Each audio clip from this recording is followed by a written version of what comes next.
Talk විත් නිලා සමග ජීවිතය දිනන්න. ආයිබෝවන් යාළුවනේ, අපි හැමෝම ජීවිතේ මොකක් හරි තැනකදී හිතනවා මම එයාව සම්පූර්ණයෙන්ම විශ්වාස කළා. ඒත් අන්තිමේදී මට ලැබුණේ ලොකු රිදුමක්. එයා මගේ විශ්වාසය බිඳලා මාව පාවා දුන්නා. මට එහෙම නොකර ඉන්න තිබුණේ කියලා. ඒත් ආපහු ඉක්මනින් අපි හරිම අවංකව බැඳීම් පටන් ගන්නවා. අපේ සල්ලි, අපේ රහස්, අපේ හදවත, ජීවිතය පවා වෙන අය විශ්වාස කරලා එයාලගේ අතට දෙනවා. හැබැයි දවසක ඒ ඔක්කොම සුන් කරලා මිනිස්සු අපව පාවා දීලා විශ්වාසය කඩ කරලා යන්න යනවා. නොහිතපු විදියට අපිව පාවලා දෙනවා. විශ්වාසය සම්පූර්ණයෙන්ම බිඳලා දානවා. ඇයි මිනිස්සු මෙහෙම කරන්නේ?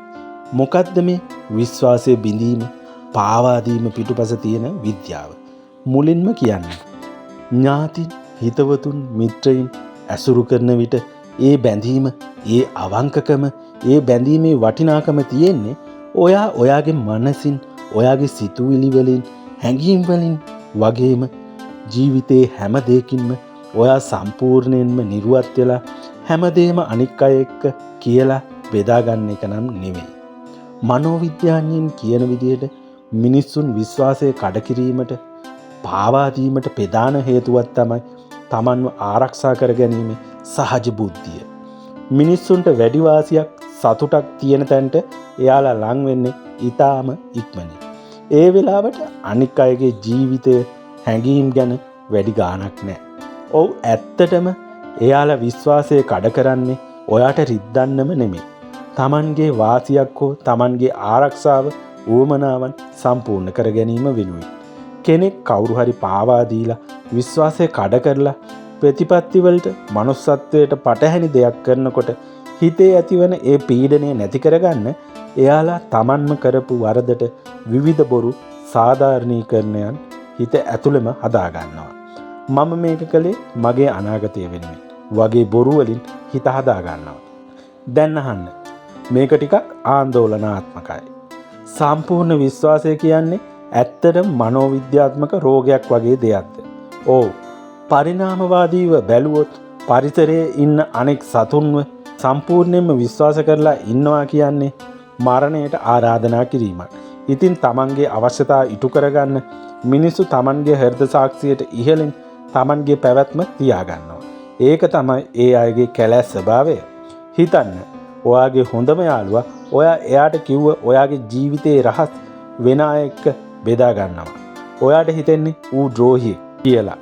හැබැයි විද්‍යාත්මකව බලන්න, ඒ මොහොතේ එයාගේ සතුට හෝ ආර්ථික වාසියක් දකිනකොට එයාගේ තර්කණය අභිබවා යන්නේ ඒ ශනික වාසිය නිසා. ඒක තමයි මිනිස් මොලේ තියෙන අසම්පූර්ණකම. එතකොට කොහොමද මේ වගේ අයත් එක්ක ප්‍රශ්න නැතිව ඉන්නේ? මම කියන්නේ කාවත් විශ්වාස නොකර ඉන්න කියලා නෙමෙයි. මම කියන්නේ කොන්දේසි සහිතව විශ්වාසය ගැන. ඒ වගේම අපේක්ෂාවන් අවම කරන්න. මිනිස්සුන්ව ඔයා පරමාදර්ශී ප්‍රතිරූප විදිහට දකින්න එපා. ඔවුන් අසම්පූර්ණ, වැරදි කරන්න පුළුවන් ජීවීන් කියලා පිළිගන්න. අවස්ථාව අනුව ඕන මිනිහෙක් ඕන දෙයක් කරන්න පුළුවන්. ඕන බැඳීමක් නැති කරලා ඔයාව පාවා දීලා විශ්වාසය කඩලා දාන්න ඕනම අවස්ථාවක ඉඩ තියෙනවා. ඒ නිසා ඔයාගේ පෞද්ගලික ජීවිතයේ ඊටාම සංවේදී දේවල් හැමෝටම බෙදා ගන්න එපා.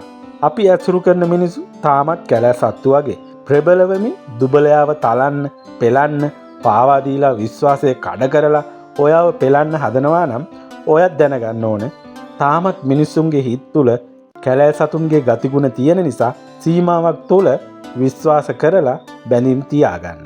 ඉතින් අවංකකම හා බැඳීම් කියන්නේ ඔයා සර්ව සම්පූර්ණ විදිහට නිර්වත් වෙලා ඉන්න එක නෙමෙයි. ඔයා අවදානම හඳුනගන්න. යම් කෙනෙක් එකවරක් බොරු කළා නම් ඒක ආයෙ වෙන්න පුළුවන් කියන එක විද්‍යාත්මක සම්භාවිතාවක් නිසා ඒක පිළිගන්න. ඒ අනුව ඔයාගේ පියවර ගන්න. මතක තියාගන්න, විශ්වාසය බිඳ වැටුනාම රිදෙන්නේ ඔයාට. ඒත් ඒකෙන් පාඩම් ඉගෙන ගන්න. මිනිස්සු කියන්නේ ගලාගෙන යන දියපාරක් වගේ. සමහර වෙලාවට ඒ දියපාර මඩ වෙලා අපිරිසුදු වෙලා එනවා. ඒකට බැන ඉන්නවට වඩා තමන්ගේ චරිතය කියන පෙරණයෙන් ඒ අය පිරිසිදු කරගෙන ඉන්න එක තමයි නුවණ. අන්තිමේදී ඔයා විශ්වාස කරන්න ඕන එකම කෙනා ඉන්නේ ඔයාගේ කැඩපත ඉස්සරහා. අනික් අය ඔයාගේ ජීවිතයේ සංචාරකයන් විතරයි. වැරදි ගමන් මලු අරන් එන අයව හඳුනා ගන්න එක එයාලට ඔයාගේ ජීවිතයේ දෙන වටිනාකම තීරණය කරන එක ඔයාගේ වගකීමක්. මේ කතාව හිතට දුක හිතන අමාරු දෙයක් වුණත් මේක තමයි ඇත්ත.